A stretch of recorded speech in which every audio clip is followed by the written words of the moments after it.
perbandingan antara suara azan dengan gonggongan anjing. Dan ini kita akui, walaupun telah dibantah oleh yang bersangkutan, tapi ini kita rasakan sangat menciderai hati nurani kita sebagai umat muslim. Kita sangat pedih ketika hari ini mendengar bagaimana suara azan panggilan kita sholat disandingkan dengan gonggongan anjing, yang bagi umat Islam adalah sesuatu yang najis anjing itu sendiri. Tapi di balik ini semua, saya ingin mengajak kita bersama, mari kita luruskan niat kita bahwa aksi kita hari ini bukan didasari kebencian kita kepada seseorang atau kepada suatu golongan. Aksi kita hari ini adalah murni untuk tetap tegaknya Islam di Nusantara ini, tetap tegaknya Islam di Indonesia ini. Kalau hari ini kemudian mungkin ada yang mencibir, sebagian masyarakat mencibir kita bahwa untuk apa kita memperjuangkan Islam karena Islam tidak akan hilang dari Indonesia, itu adalah sebuah pernyataan salah. Bagaimana kita pernah melihat Islam berjaya di Turki dengan khilafah Utsmani terakhir. Kemudian juga Islam pernah berjaya di Andalusia. Tapi kita lihat bagaimana Turki butuh puluhan tahun untuk bisa hanya sekedar mengembalikan suara azan. Di Turki azan pernah diubah menggunakan bahasa Turki. Bahkan ada yang pernah dihukum pancung karena memaksakan azan menggunakan bahasa Arab. Dan itu bukan hal yang mustahil untuk tidak terjadi di Indonesia. Bisa jadi suatu hari nanti juga suara azan akan hilang dari bumi pertiwi ini. Karena hari ini kita melihat perlahan-lahan dari dikurangi volumenya mungkin, nanti kemudian tidak boleh menggunakan pengeras suara luar, kemudian mungkin nanti dihilangkan, dan pada akhirnya bisa jadi seperti yang terjadi dengan Turki, bagaimana masjid berubah menjadi museum. Ini sangat mungkin terjadi di negeri kita. Dan sekali lagi, cukuplah apa yang terjadi di negeri lain menjadi pelajaran bagi kita bersama. Kita tentu paham bagaimana hebatnya khilafah Turki Utsmani, hebatnya Andalusia membangun peradaban Muslim di muka bumi ini, tetapi mereka juga hanya tergerus. Karena apa? Karena mungkin ketidakpedulian masyarakat, ketidakpedulian kaum muslimin. Dan hari ini sekali lagi kita luruskan niat kita bahwa ini bukan merupakan kebencian kita kepada sekelompok orang atau seseorang atau individu, tetapi ini adalah murni bukti kecintaan kita kepada Islam. Allahu Akbar. Allahu Akbar. Allahu Akbar. Sekali lagi, aksi kita ini tetap kita jalankan secara tertib, tetap kita jalankan dengan etika kita selaku muslim. Kita mengkritisi ini adalah sekali lagi bentuk kecintaan kita kepada Islam dan Indonesia. Sebagai kita tidak ingin Indonesia ini dipecah belah dengan pernyataan-pernyataan yang mengadu domba antara umat beragama dan antara umat Islam. Sepakat? Baik, untuk jalan aksi ini nanti kita akan berjalan dari sini, kita muter ke depan rumah sakit, kemudian kita ke kantor Kementerian Agama. Kita nanti akan upayakan untuk orasi di simpang rumah sakit, kemudian pertama di sini di simpang kantor pos kita orasi sebentar, nanti perwakilan dari masing-masing masa, kemudian nanti di simpang BKT kita orasi, dan terakhir nanti kita di kantor Kementerian Agama Kabupaten Agam Temenggung. Sekali lagi kita tekankan, aksi kita tetap menjaga sopan santun, tetap menjaga adab kita sebagai muslim. Sepakat? Maka ini jalannya perjalanan dari sini ke Kemenak kami serahkan kepada rekan kami Joshua Hebet untuk memimpin. Ini kalau duduk bawa campur kan? Yang peduli, masih ada Islam yang diokoi ini yang peduli terhadap pernyataan-pernyataan yang tidak sesuai dengan hati nurani rakyat, tidak sesuai dengan hati nurani umat. Sepakat kawan? Allahu Akbar. Ini berarti kita akan berjalan kawan. Allahu Akbar. Ayo kawan, kita berjalan kawan. Dalam rangka menyuarakan suara umat muslim, Karena sesungguhnya di Oku ini, sesungguhnya di Kabupaten Probolinggo Hulu ini tidak memiliki permasalahan terhadap apa yang dikeluarkan oleh Permen nomor 5 tahun 2002 oleh Menteri Agama yang mengatakan dan harus mengotak-atik suara azan di Oku ini. Oku ini saat ini masih merasakan kedamaian, masih merasakan toleransi yang kuat. Tetapi mengapa hari ini kita mendengarkan bahwasanya Menteri Agama membuat gaduh se-Indonesia Raya ini? Oleh karena itu, Oku saat ini dalam keadaan yang nyaman, damai. Takbir! Allahu Akbar! Takbir! Allahu Akbar! Kami menilai kebodohan, kedunguan dari salah satu menteri yang ada di negara Indonesia ini sehingga Islam ataupun agama menjadi objeknya untuk menutupi kebodohan dan kedunguannya. Kalau kita melihat tidak ada prestasi sedikit pun yang kita dapatkan dari apa yang dipimpin oleh menteri agama ini. Untuk menutupi kedunguan dan kebodohannya, akhirnya Islam dijadikan objek menutupi kebodohan dari menteri tersebut. Menteri dungu, menteri bodoh, bodoh nian memang. Belajar dulu sama Bang Baturajo biar pinter jadi menteri agamanya. Oke, rekan-rekan, kita orasi sebentar di sini ya, untuk menyampaikan aspirasi. Dan ya stop dulu kawan, kita orasi sebentar kawan. Dan kemudian ke kiri sedikit kawan, kiri sedikit. Ya. Nah, untuk orasi pertama ini, kami persilakan kepada saudara Elvis untuk menyampaikan orasinya selaku koordinator lapangan.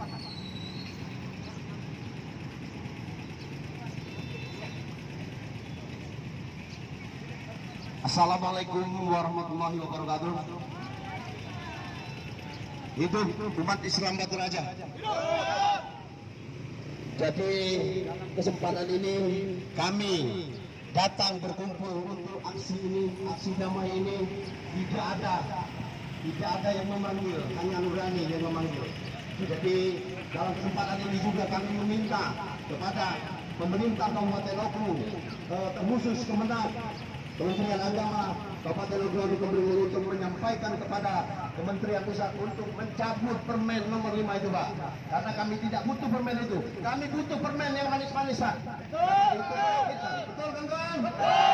Selanjutnya, kami mohon juga untuk disampaikan kepada Menteri Agama dan penguasa Republik ini bahwasanya yang harus diturunkan itu bukan volume suara azan, bukan volume kegiatan keagamaan di masjid dan mushola, tetapi korupsi harus diturunkan, harga sembako harus diturunkan,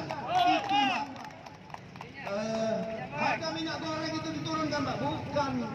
Bukan apa namanya tadi, ngatur-ngatur aja. Itu biarkanlah umat Islam, Pak. Kalau Kementerian Agama Baturaja untuk berhenti dan stop untuk mensosialisasikan permen nomor 5 ini. Kami minta Kakak Depan untuk bersedia menandatangani bahwasanya menyetop dan menyampaikan bahwasanya permen nomor 5 ini tidak layak disosialisasikan. Terus di Kabupaten Oku, Pak. Terima kasih, itu dulu dari suara Kepahau. Selanjutnya kembali ke atas aturan yang dikeluarkan oleh Menteri Agama terkait Permen nomor 5 tahun 2002. Penolakan ini akan kami suarakan dan kami meminta untuk Kepala Depak Ogan Komering Ulu untuk tidak mensosialisasikan Permen nomor 5 tahun 2022 tersebut. Kabinet pada saat ini tidak memiliki kapabilitas sebagai Menteri Agama, sehingga kedunguan, sehingga kebodohannya dia mengotak-atik Islam yang sudah merasa damai di Oku. Dari Menteri Agama mengetahui semenjak hadir untuk menyuarakan suara umat yang peduli terhadap agama Islam yang saat ini mana umat Islam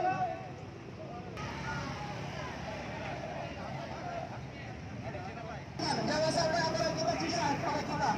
Oke, untuk hasil kali ini silakan untuk perwakilan dari ibu maju ke depan. Siapa yang mau menyampaikan orasi?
Yakult apa? Minuman itu boleh?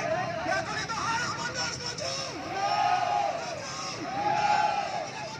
Kalau misalkan aksi bergulir dari seluruh Indonesia dan Yakult tidak dimundurkan, maka kita lakukan aksi bergulir menuju masa yang lebih besar. Semangat!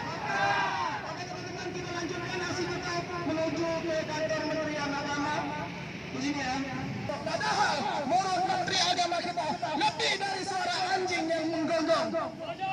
Sama-sama dengan suara anjing yang menggonggong. Tidak lebih bagi yang menyampaikan seperti anjing yang menggonggong.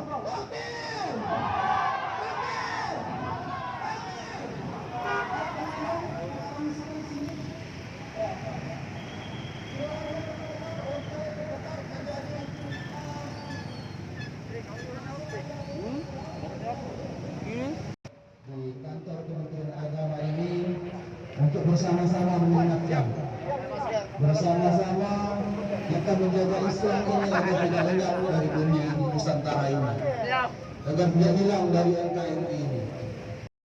Kalau hari ini ada yang mengatakan tidak mungkin azan itu hilang dari NKRI ini, itu adalah sebuah pernyataan bodoh.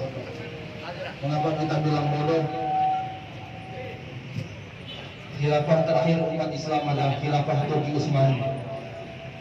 Dan berpuluh tahun yang lalu azan pernah hilang di bumi Turki Utsmani.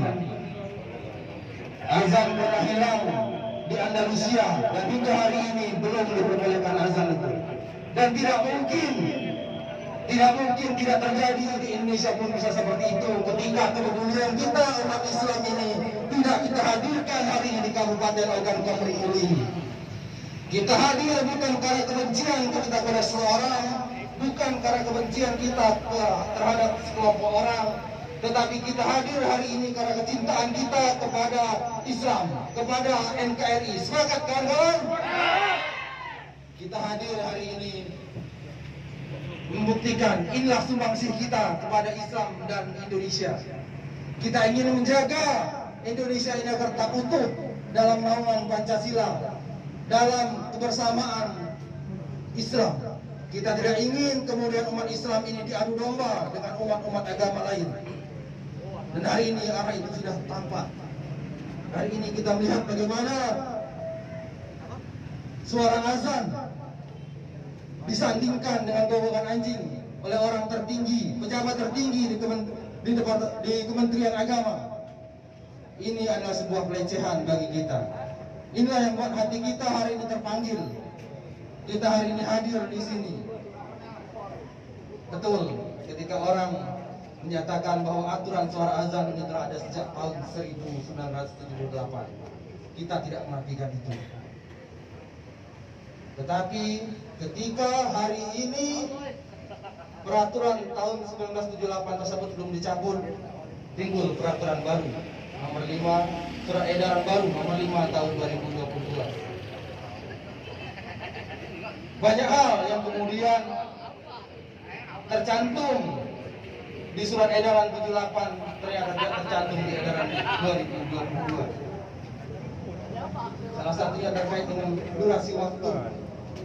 Kalau di 78 dia menyatakan 15 menit sebelum azan, tetapi kemudian di 2022 menjadi 10 menit. Kemudian ada pengaturan maksimal suara azan ada 100 desibel. Saya tanya yang hadir di sini, berapa? Imam-imam yang hadir di sini di Kementerian Agama, berapa desibel? 100 desibel itu seperti apa bentuknya? Ada yang tahu? Bapak di Kementerian Agama ada yang tahu 100 desibel itu seperti apa, Pak? Iya itu Pak. Seperti apa 100 desibel itu, Pak? Kami tanya. Seperti apa 100 desibel itu? Kami tanya. Kami minta kepada Kepala Kantor Kementerian Agama untuk menjawab itu. Seperti apa suara 100 desibel itu?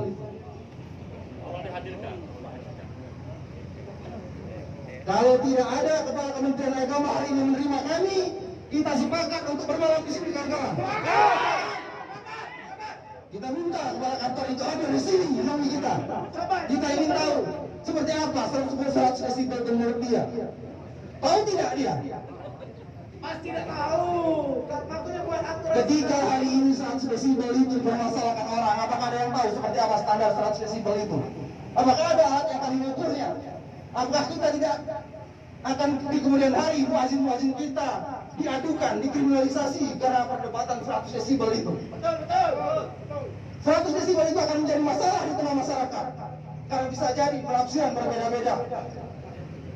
Kemudian pada poin kelima surat edaran tahun 2002 disebutkan bahwa Kementerian Agama dapat bekerja sama dengan organisasi masyarakat Islam untuk mengawasi pelaksanaan ini.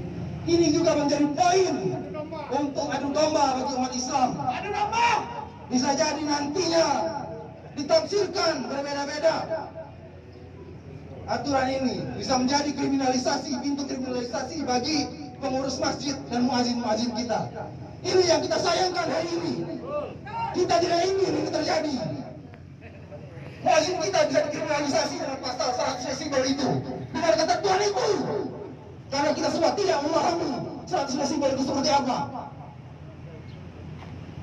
Ada yang tahu seperti apa 100 desibel itu suaranya? Ibu-ibu ada yang tahu, Bu? Bisa-bisaan itu tuh. Hah? Suara bisikan. Tanya langsung, Pak. Kita tidak tahu hari ini seperti apa 100 desibel itu. Ini menjadi pintu pemecah belah umat. Kawan-kawan, ini hanya sekedar pengantar dari saya. Sekali lagi kita hadir di sini bukan karena ketidaksukaan kita kepada segala sesuatu di Indonesia ini, tetapi ini bukti cinta kita pada NKRI dan Islam. Kita tidak ingin NKRI ini dipecah belah dengan pernyataan-pernyataan yang tidak berkualitas. Seharusnya seorang menteri agama memberikan kesejukan, bukan memberikan provokasi kepada masyarakat dengan pernyataannya yang kontroversi. Baik, berikutnya kita dengarkan orasi dari teman kita, saudara kita, Tuan Zikri Rahmatullah. Kami di sini bukan mendemokrasi atau tidak setuju dengan kantor Kemenak. Kami di sini bukan untuk mensentimen atau mensudutkan kantor Kemenak, tapi kami di sini menggugat pernyataan Jambut selaku Menteri Agama, Menteri tertinggi mewakili lima agama dan kepercayaan. Seharusnya Menteri Agama yakin lebih bijak berbicara, jangan salah dalam mengucapkan. Kalau membandingkan suara azan dengan membandingkan dengan suara dangdut dan sebagainya yang berisik mungkin masuk akal. Elektronik dibandingkan elektronik. Ini dibandingkan dengan gongongan anjing. Belum selesai aturan yang dikeluarkan, sudah memberikan pernyataan yang kontroversial. Saya sedih. Selaku saya pernah mengajar di madrasah, saya sedih dengan kantor Kemenak ini. Bisa jadi kalau pernyataan itu salah nanti, ke depannya kantor Kemenaknya alang kasihan yang nemeni demoin masyarakat terus. Tidak akan henti-hentinya. Jadi kami meminta kepada kantor Kemenak, kepada Kabupaten Hukum, sampaikan kepada kantor Kemenak Sumsel dan Sumber Pusat, sampaikan bahwa mereka harus meminta maaf. Ini tidak ada pernyataan minta maaf, malah mereka membeli dengan dalil-dalil yang semakin macam yang lainnya. Bagaimana kebijakan ini untuk masalah desibel, suara azan dan sebagainya akan dipatuhi masyarakat, sementara pernyataan tentang gogongan anjing saja sudah menimbulkan kekacauan. Tidak akan mungkin dipatuhi masyarakat, tidak akan mungkin.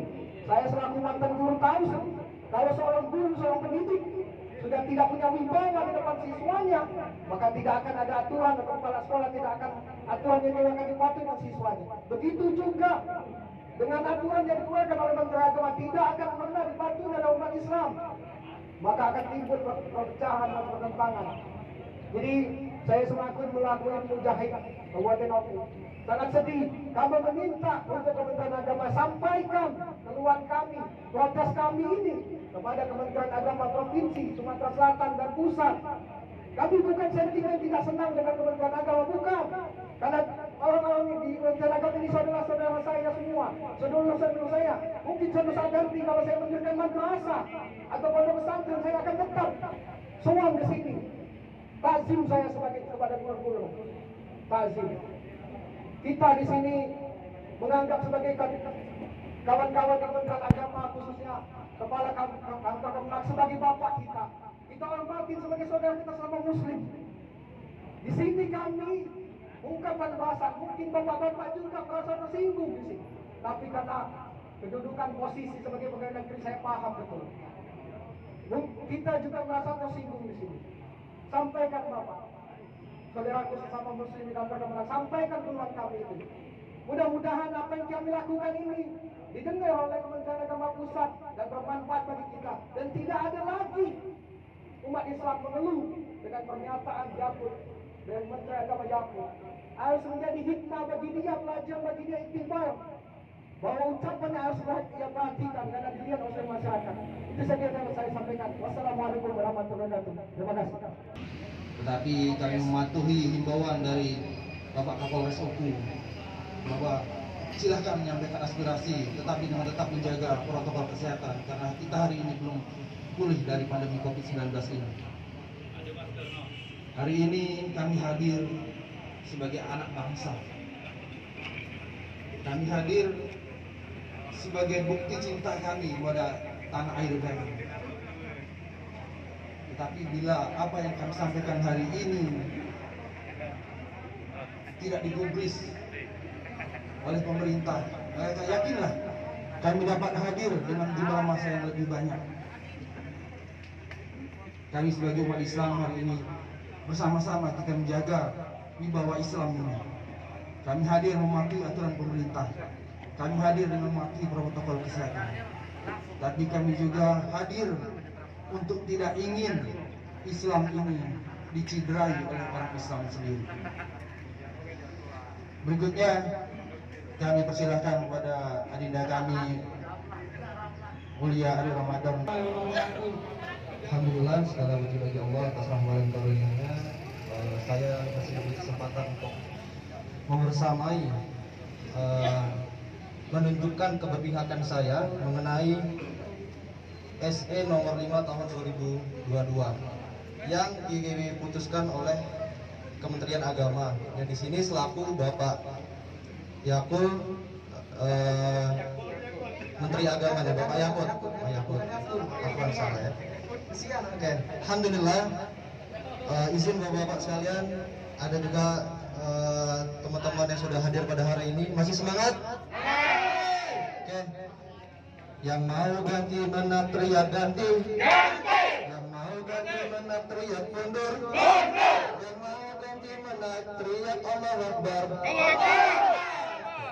Jadi seperti ini. Hal ini bermula dari beberapa minggu yang lalu, tepatnya tanggal 23, di mana ketika surat edaran ini dikeluarkan, belum lagi disosialisasikan, Kemenak sudah membuat pernyataan di media dengan mengatakan hal demikian, menganalogikan sebuah suara azan yang dikatakan oleh Kemenak itu mengganggu. Pertanyaannya di sini, kita sebelum masuk ke poin lainnya, siapa yang diganggu? Indonesia ini luas, 270 juta masyarakatnya, berapa orang yang terganggu? Misalkan yang terganggu adalah umat non-muslim, berapa persen yang terganggu? Dari mana latar belakang Kemenak Bapak Yakut ini membuat SE ini, surat edaran nomor 5 tahun 2002, latar belakangnya apa? Berapa persen yang terganggu? Daerah mana yang terganggu? Lalu kenapa ini bisa menjadi suatu acuan? Karena di situ Bapak Menak dalam pernyataannya mengatakan edaran ini untuk mengharmonisasikan seluruh umat beragama. Bagaimana bisa yang diharmonisasi? Selama ini kita toleransinya tinggi, hidup dalam kemajuan yang luar biasa ini, yang dalam bingkai Bhinneka Tunggal Ika kita damai, bisa-bisanya surat edaran ini keluar dengan alasan harmonisasi. Apakah ada? Pertanyaannya satu, selama Kemenak di Batu Raja ini, adakah laporan dari saudara-saudara kita yang non-muslim terganggu dengan suara azan? Kalau ada, berapa orang, daerah mana? Apa alasannya terganggu? Apakah terganggu karena misalkan saudara kita yang non-muslim itu orang tuanya sakit, bila dengar suara azan terganggu? Mungkin kalau dibicarakan bisa dibicarakan baik-baik, mungkin azannya nanti dikecilkan dan lain-lain. Cuman ini jelas-jelas aturan ini untuk seluruh rakyat Indonesia, seluruh daerah. Jadi tolak ukurnya apa? Indikatornya apa? Standarnya apa? Seperti itu. Nah, jadi seolah-olah aturan ini dibuat untuk mendiskriminasi umat Islam. Ini sudut pandang yang ditangkap seperti itu, sehingga ini menjadi suatu polemik yang besar di media sosial yang menimbulkan aksi-aksi massa di daerah-daerah lain. Betul? Betul?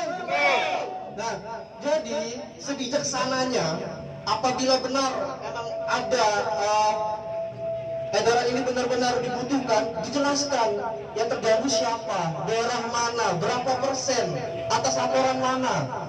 Tapi ini tidak ada. Dan sayangnya, menteri kita ini adalah orang yang beragama Islam. Ya, jadi seolah-olah kita asing di negara yang mayoritas Islam terbesar di dunia, salah satunya. Seolah-olah kita asing sendiri. Syaratnya ini Pak.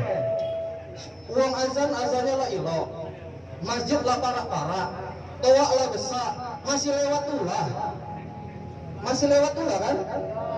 Terbukti kan masjid-masjid sholat subuh cuma 1 sah, sholat zuhur paling kencang 4 sah. Terbukti, apalagi nak dikecili. Iya, apalagi salah satu aturan di surat edaran ini, paling lama membunyikan suara tilawah Quran itu paling lama maksimal 10 menit maksimal Pak. Jadi kalau misalnya kita sholat Jumat, itu biasanya kalau sholat Jumat itu jam 11 lah bunyi masjid-masjid. Ini tidak boleh lagi. Tapi kalau misalkan edaran ini sudah diberlakukan di Batu Raja, tidak boleh lagi. Karena maksimal hanya 10 menit. Jadi kalau misalkan azan jam 12, berarti jam 11.50 baru boleh hidupkan tilawah Quran, salawat dan lain-lain. Dan juga ini SE ini hanya boleh mengeluarkan speaker di luar masjid, itu hanya untuk azan. Zikir tidak boleh, kecuali tablik akbar yang dimana jamaahnya sampai keluar baru boleh menggunakan speaker keluar. Tapi kalau misalnya jamaahnya hanya ada di dalam masjid, itu speakernya harus menggunakan speaker dalam. Ini yang ada di SE ini, saya sudah baca seperti itu. Nah, ini kan sangat disayangkan, dimana kita adalah bangsa yang beragama yang selama ini hidup tentram, hidup dalam Bhinneka Tunggal Ika. Kok bisa-bisanya sudah 77 tahun merdeka ya, kita ada edaran seperti ini. Ini dasarnya apa? Jangan sampai melukai hati rakyat Islam di sini.